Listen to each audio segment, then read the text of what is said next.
নমস্কার বন্ধুরা, কেমন আছেন সবাই? লিপিকাস কিচেনে আপনাদের সবাইকে স্বাগত।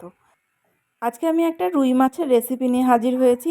আমরা বাঙালিরা তো মাছে ভাতে থাকতে ভালোবাসি। বাঙালি বাড়িতে প্রায় প্রতিদিনই মাছ রান্না হয়। বেশিরভাগই আমরা আলু দিয়ে রুই মাছের ঝোল খেতে পছন্দ করি। এই আলু দিয়ে রুই মাছের ঝোলে ঠিক কী কী দিলে এর স্বাদটা অনেক গুণ বেশি হবে, সেটাই আজকে আমি আপনাদের দেখাবো। এখানে আমি প্রথমে একটা রুই মাছ কেটে ধুয়ে পরিষ্কার করে নিয়েছি।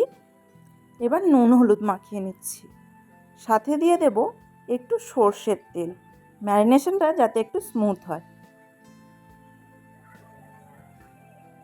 হাত দিয়ে প্রত্যেকটা মাছের পিসে নুন হলুদ ভালো করে মাখিয়ে নেব। এই মাছটা ওজনে ছিল 800 গ্রাম। এর থেকে বেশি বড় সাইজের মাছ খাওয়া স্বাস্থ্যের পক্ষে ভালো নয়। বেশি বড় মাছে চর্বি বেশি থাকে। এর থেকে ছোট মাছ হলে আরও ভালো। মাছে নুন হলুদ মাখানো হয়ে গেছে। এখন এই মাছটাকে আমি 10 মিনিট রেস্টে রেখে দেব। 10 মিনিট হয়ে গেছে, চলুন এবার রান্নাটা শুরু করি। আজকে আমি উনুনে রান্না করছি। উনুন জ্বালিয়ে দিয়েছি আর উনুনে কড়া বসিয়ে দিয়েছিলাম। কড়া গরম হয়ে যেতেই বেশ খানিকটা সর্ষের তেল দিয়ে দিলাম। আর তেলের মধ্যে দিয়ে দেব সামান্য নুন। এই নুন দিলে কি হয়, কড়ার নিচে আর মাছটা জড়িয়ে যায় না। এবার একে একে মাছগুলো দিয়ে ভেজে নেব। এখানে আমি রুই মাছের ঝোল বানানোর জন্য 4 পিস মাছ নেব। বাকি মাছগুলো আমি অন্য রেসিপিতে কাজে লাগাবো। মাছগুলো একটু লাল লাল করে ভেজে নেব, তবে হ্যাঁ, খুব যেন শক্ত করে ভাজবেন না, তাহলে কিন্তু মাছের স্বাদটা নষ্ট হয়ে যাবে।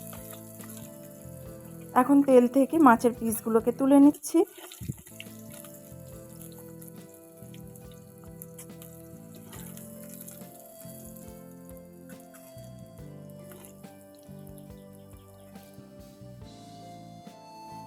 বাকি তেলেতে আমি প্রথমে আলুগুলো ভেজে নেব। এখানে আমি দুটো বড় সাইজের আলুকে লম্বা লম্বা পিস করে কেটে নিয়েছি।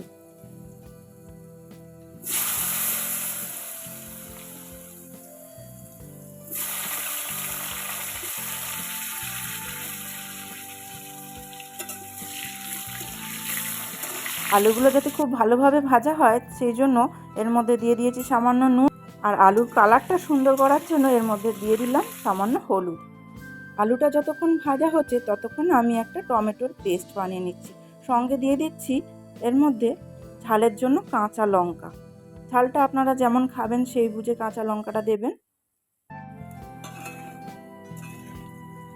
এদিকে আলুটাও খুব ভালোভাবে লাল লাল করে ভাজা হয়ে গেছে। এই সময়তেই কিন্তু আলুটা প্রায় 70% রান্না হয়ে গেল।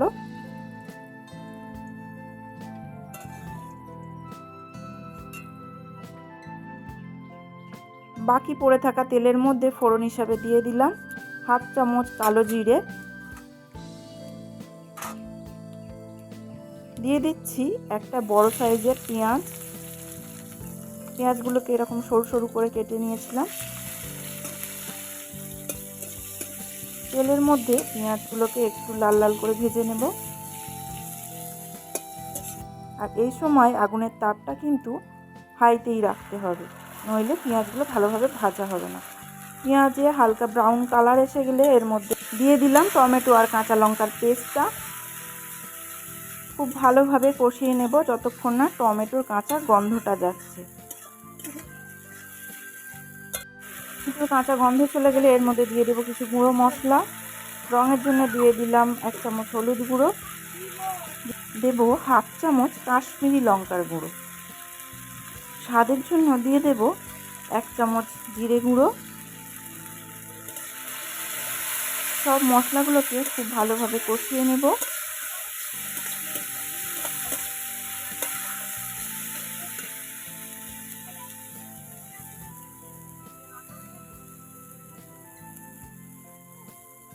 দিয়ে দেব স্বাদ মতো নুন।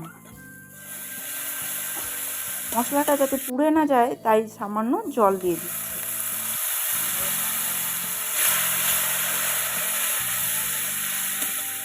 জল দিয়ে ভালোভাবে সব কিছু মিশিয়ে একটু সময় ধরে মশলাটা কষিয়ে নেব। মশলা থেকে তেল ছাড়তে শুরু হলে এর মধ্যে ভেজে রাখা আলুগুলো তুলে দিচ্ছি। মশলার সাথে আলুগুলোকে খুব ভালোভাবে কষিয়ে নেব। আর একবার আলুগুলো ভালোভাবে কষানো হয়ে গেলে মশলার সাথে এর মধ্যে দিয়ে দিচ্ছি পরিমাণ মতন জল। ঝোলটা আপনারা যতটা রাখবেন সেই বুঝে জলটা ব্যবহার করবেন। এবার ঢাকনা দিয়ে আলুগুলো সেদ্ধ হতে দেব।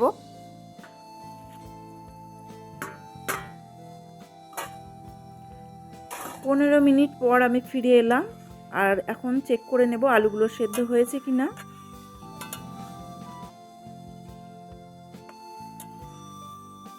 আলুগুলো সেদ্ধ হয়ে গেছে। এবার এর মধ্যে ভেজে রাখা মাছগুলো তুলে দিচ্ছি।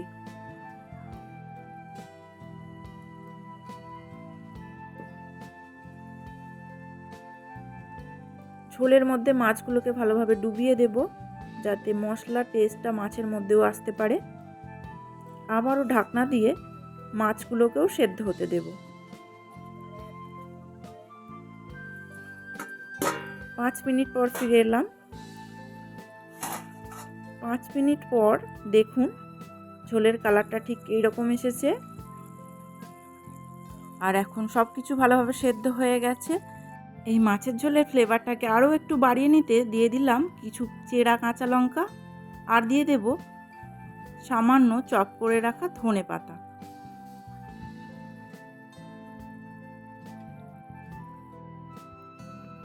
এবার নামিয়ে নেব। দেখুন মাছের ঝোলের কালারটা কীরকম এসেছে, দেখেই লোভ লাগছে তাই না? এখন গরম গরম সার্ভ করব।